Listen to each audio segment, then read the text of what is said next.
I love seeing stuff like this. I think one of the most beautiful pieces of the gospel is that we're allowed to fall. It's built into the plan. We're allowed to mess up. And every time we do, Jesus has got his hand out there ready to pull us right back out of the water. And it's so hopeful to me because we're all going to end up on the ground. We all make mistakes. We all mess up.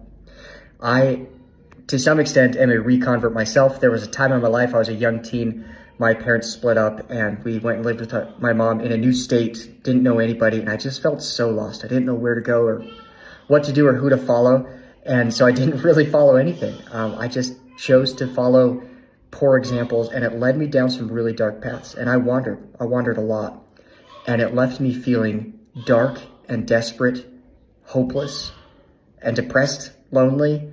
It was terrible. I just hated my life at that point. And my mom dragged me to church. Oh, before this, I dyed my hair black and I grew it out really long and I parted it down the center. It was awful. And I thought it was the coolest thing. And I hope those pictures never make it to the internet, but they exist. They're out there. And that's a part of my life. But my mom dragged me to church as moms do. And I remember going to church with my mom and I saw one of the deacons passing the sacrament, Will Barker, and his face was just glowing. And I looked at him and I just thought, man, I want that. I'm tired of feeling this way. And so I decided that I'd make a change. And there was the opportunity to go to FSY. I went to FSY and it changed my heart. I felt the love that God has for me. I felt hope and light. And it was like the mud started to fall away from my soul.